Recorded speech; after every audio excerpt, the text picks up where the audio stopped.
Welcome to Return on Insights, the show where candid conversations with bold founders and leaders spark actionable insights for your business. I'm David Lindover. And I'm Erin Abbotangelo. Each week, we pull back the curtain with leaders who are scaling teams and shaping the future, sharing the insights that create impact far beyond the bottom line. Discover how high-performing companies build enduring cultures, inspire teams to think bigger, and turn vision into action. If you see storytelling as your strategic advantage, you're in the right place. Welcome to Return on Insights podcast. I'm David Lindover, your host for today, and we're joined by JP Holecka, CEO and founder of PowerShifter Digital, a pioneer in AI-driven video production and digital innovation. With over 30 years of experience blending tech and creativity, JP leads PowerShifter in delivering authentic and cost-effective storytelling to corporations. His passion for empathetic leadership and inclusive agency culture makes this conversation a must-listen for those interested in the future of digital transformation powered by both AI and human insight. Welcome to the show, JP. Thank you for joining me. Pleasure. Thank you for having me. So I got a bunch of questions to ask, and I'll try to let you have the stage all to yourself. But there's someone here I may want to chime in on, and we'll have more of a conversation. So first question, how did your early work in commercial filmmaking shape your vision for innovation and leadership at PowerShifter? Well, when I was in the film business, what I took away from that business is it looks chaotic on the outside, and when you drive by a set, you think, oh, a lot of people kind of standing around. But what it is inside is it's a super well-oiled machine. In fact, a set is run tighter than most organizations. I learned, and there's a real clear chain of command and hierarchy of things to do. Everything's really well-defined. Every hook has got a label for a cable to go on. And because your trucks roll in and open the doors, and that's your office for the day. And everything has to be where you want it to be, has to run really quickly. Because if the film's not going through the camera, it's costing you money. And so I did that for many, many years and then worked in commercials and made my way over to agency because I was working with agencies.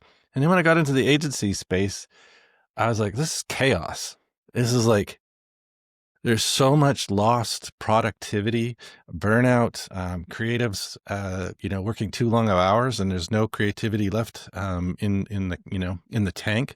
And so I thought, let me apply some of what I learned in a very the right kind of military way of having this operations into the agency, and that worked really, really well. And then we started working with startups. And so I brought in the startup culture and brought the two and mixed it in other sorts of three: startup, lean, thinking quickly, iterating, not getting caught up on big presentations or ta-da moments, as we like to say, avoiding them at all costs. I've seen a lot of ta-da moments go sideways quickly and a lot of money lost. So I brought that in, and we created some things that I call direct to expert, our experts and client experts co-creating together. And something we called early and often and sometimes ugly, meaning we're not afraid to show stuff on napkins, whatever it takes to keep us only maybe ever going 1 degree off course for the shortest period of time possible. And those pieces came into the agency space, and we saw client happiness go up. Our tenure for teammates, long tenures, and also a sense of enabling the team members to be able to work and interface with clients directly. And it made the relationship so strong. It built empathy because it was no longer going through a client services person and it's like throwing stuff over the wall to this faceless creative team or whoever is working on the project. They saw real problems. The empathy for the agency and the empathy for the client really increased. A lot of agencies can have a agency knows best. And I know because I was a client. I worked at TELUS on the brand team, and we had a lot of agencies, and my job was to interface with them all digitally to make sure they were on brand. And we got a lot of this. It's okay. We've got this. And I thought when I left, I was going to not be that, because I felt also from the client side, if they asked us more questions, we're not idiots. We're just overwhelmed. And if we were to tap into us, we could probably co-create and give something exponential versus just, great. 100%. And that's kind of the ethos that built up over the years, stealing from this, borrowing from that, being inspired from that, and just saying, I'm not going to do the agency way. I'm going to take the best from elsewhere. And it's worked out well. And it's makes for a happy crew and very efficient. Yeah, having your teams able to interface directly with the customer, display their own capabilities and learn and make mistakes in the process is a much richer, more productive way to operate. But you're right, there's a lot of organizations that don't follow that. And, to each his own. Moving on, what motivated you to bring AI into corporate video production, and what hurdles did you overcome? Well, I'm part of my ADHD is this crazy curiosity, and I think anyone with ADHD, you're going in a million directions. It looks like on the outside, but that's a lot of it because dopamine needs to be charged, and it's new things and new experiences that gets that dopamine up. So, in the byproduct of that is quite often curiosity. You can't help it, and it can be annoying for some because you're always going on to the next thing, and you need folks moving behind you that are going to action this stuff. And so, what I saw, what I started doing was just tinkering. I mean, I started with ChatGPT, and my mind was blown in 2022. Just a few days after they launched, I was well into it, and I just started to go deeper on how I could use it, just testing things. And then something called Midjourney came along, which is the image generation. And I've got a photography background as a hobby and a creative side. I just started playing with it, and I could see where this was going. It was increasing rapidly, and I thought video is going to come pretty soon. And I wasn't doing it for any other reason other than my curiosity. I didn't have plans for our agency to do this work. But I kept sharing this stuff as we were going along on LinkedIn and with peers and inside with the videos that I went from the Midjourney, and I was now making these short videos, little clips, and experimenting. And after about 6 months of that, a colleague of mine came to me he said, I know what you're doing. I think it's really great. Would you be interested in doing a brand anthem video for this company out of Silicon Valley? And it was pretty ambitious for sure. It was this last January. But I said, yeah, let's do it. If you think we can do it, let's do it. So we just rolled up our sleeves.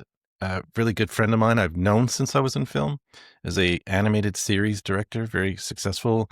But their industry is under stress. Our software side, also post-COVID, many in the software and product space were feeling similar constraints with budgets were being reeled in and whatnot. So that was kind of slumping. And I thought, I'm a entrepreneur, and you've got to be ready to pivot, as the famous scene in Friends. We didn't pivot, but we added it. And I said, let's do it. It was a big success.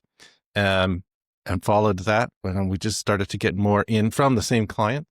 And then I thought, this is something, and I'm having fun. That was the other thing. I was having fun. It was to do client work again. I was rolling up my sleeves and making film. So we've just pushed ahead and stayed on top of the latest. That's not easy to do. It's a daily grind to do that. But that was what it was. And then I was feeling kind of weird. I was like, I left film like 20 years ago. But it was a perfect pairing of understanding filmmaking, storytelling, and then the technology side. So it just sort of came together, and a lot of people, and my wife included, said, this is where it was supposed to go. And so I stopped fighting it and ran with it. So we're now spinning up a proper studio at PowerShifter Studios, which is going live soon. Good for you. Good for you. That's exciting. So how do you maintain in the AI context, emotional authenticity in AI-driven content? So you're truly connecting with audiences. There's a lot of conversation around this particular challenge in the AI space. I'm curious to know if it's a challenge for you. I've seen it a little. I'm in the camp where using these tools is an exponential piece of what I'm already doing. And so the ideas, the emotional connection, we don't just plunk in and ask it to generate stuff for us. Most of the work we do is already understood what our mission is, what we're trying to accomplish. And then we'll bring that creativity in and do our experiments faster, our designs faster. But we don't have it generate a whole scene, or we don't have it generate scripts or ideas. We may use it as foils and back and forth, but it's really the creative people within the organization and our clients that want to know that they want to feel the emotion. And large language models, they're good at the illusion of emotion, but essentially that mirror isn't really emotion. And so you just have to maintain that I'm still the storyteller, I'm still the writer, I'm still the director, and this is going to be my virtual film set or my virtual film crew. And to keep that in mind, I think that's how we view it. Okay, so in what ways does your engineering and creative background influence your company's approach to digital product? It's understanding the technology behind the way generative works, I think helped me understand where this was going to go. And because it wasn't, because in the early days, there's a lot of technical conversations, but I understood what they meant. Whereas if it was a pure play filmmaker, I probably would have missed out on those, I'm going to say the early days. So last year and the year before, understanding how it was going to get to where it got to. I could see the timeline. I did a pretty accurate job in predicting that we would top out with image generation last year, and that video would be this year, and we'd get to the end of this year. We're going to probably top out, and then both on the image generation and video, we'll get into the incremental improvements, but we're getting to what very close, I think, within a year or two of the big movement of where the technology is going to top out. Your commitment to empathy and neurodiversity, how did it influence your agency's culture and the work? I think part of it was that sort of direct was hey, I'm a very empathetic person. For good or for bad, it can be problematic when you're too empathetic and attached to things. But I saw what happens when you do work closely with a client and you build a relationship and you put yourself into their shoes, and they hear that and they see that. And I tell my team through the use of transparency, intentional transparency, and empathy, our job with our new clients is to get to the trust phase of our relationship as quickly as possible. Because until they trust you, because you're going to push them and take them to places that they might be uncomfortable and new ideas. But once you get that trust lock, you can really start to move fast. And empathy with transparency is the first piece. You put something on the table that shows that you're vulnerable. It doesn't have to be a big deal, but you admit not knowing something, right? They go, oh, they've put something on the table that shows they're vulnerable. This is a place that I can do the same. And once those guards are down and you can talk, and that's great. I mean, I get a lot of clients go, you were a client once, you know what it's like in here. And so we kind of go off that, and then they're like, you're one of us. And then that's what happens. And once trust goes with an agency or any creative endeavor with multiple folks, you can move fast and do great things. Absolutely. So back to AI. What changes are you anticipating AI is going to bring to digital media and brand storytelling? Initially, I was thinking over a 5-year timeline, but I think I'll compress it to 1 year because it's changing that fast. It is. And in fact, there are times throughout this AI journey in the last few years where I do get caught off guard, and the leap from a Monday to a Tuesday in technology is so exponential. It is hard it gets quite shocking sometimes. Those moments of wow are still happening, but I do want regulation. I do believe that this should be regulated. The jobless part, we're not even feeling yet in our economy. That's the jobless stuff we're dealing with is from a bunch of other macro factors. AI job stuff is now happening. And so for now in the next couple of years, and like anything that's macro, you can't really sell what's going on until it's almost too late, right? I feel like that is what 2026 is going to be like. And I think there needs to be safeguards put into place around how much can be, a company needs to have a certain amount of employees. I don't know the answer, but I do worry about about how much it will displace folks. And what I've come to understand from a very anecdotal, but my son, who's 21, and his friends in the creative space, they're actually not digging the AI. They're like, sure, your generation and the millennials, you don't want to do, you want the shortcuts now because you went through it all. They're like, I want to write a song. I want to play the instruments. So there's this weird, and again, it's a small sample size, but it's pretty consistent. There's a resentment that the AI is going to take away that life experience that gets you to great. Or a lot of my peers like, oh, what are they worried about? You just do it and it's so much faster. It's like, you remember when you were in your 20s? I mean, you did stuff just for the challenge. That mountain was there. You wanted to hike it. You want to get through it. You want to make it. So I'm a little nervous of that aspect of where this is going to go, and that there's no real vision for constraining it in the right ways. It's an interesting observation you made, and I don't think it's representative of just a small sample size. I bet it's representative to a degree of that particular audience, because I could see that, I could feel that, for the reasons that you mentioned. When we were younger, we wanted to try things. We still want to try things, and I hadn't really thought about that potential impact on today's younger generation. And I'll sample that with my 16-year-old daughter and see what she thinks. I bet you it aligns with your son. I do worry about the regulation piece, JP. Yep. I worry that we're not hearing enough about the conversation. Where is it happening? And what are they talking about? So perhaps we're just being overwhelmed with all the other news, and it's somewhere below the surface. One of my son's friends said to me the other day, he said, I don't really feel like spending a lifetime of prompting, old man. Yeah, I understand that. Although the prompting is a challenge in and of itself, and it's quickly becoming a skill, and an ever-changing one, because as you said, this thing is moving so quickly that your prompts need to move just as quickly, if not quicker. So back to the questions. Can you share a defining project that illustrates your company's impact through AI and design thinking?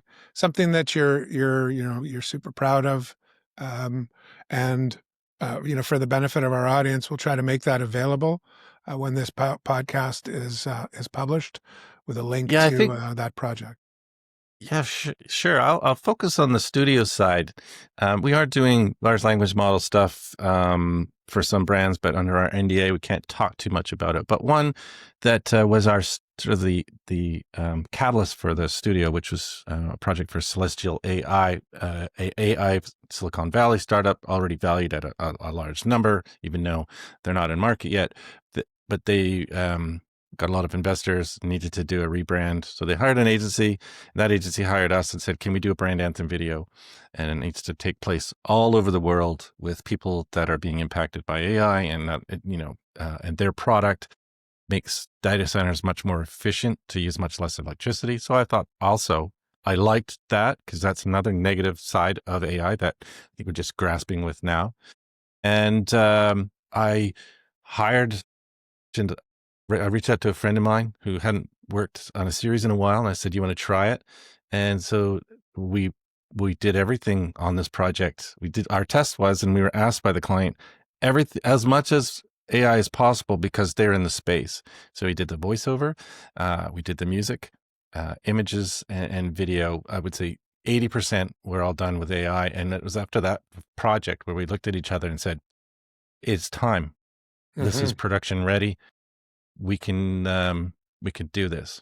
Now, it's not a cakewalk. There's lots of problems, and it takes a lot of hours of prompting and editing and human creativity to bring it together. We're not just prompting and going. We're bringing the files down and we're editing and doing compositing the same way we would in post-production. We also hire voice actors to do work on, and musicians to do. We don't always do everything AI. So there's a real mix.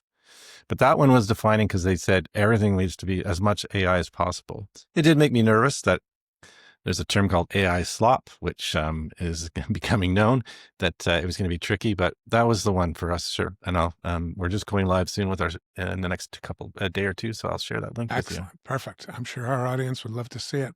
I know that what I saw was very impressive.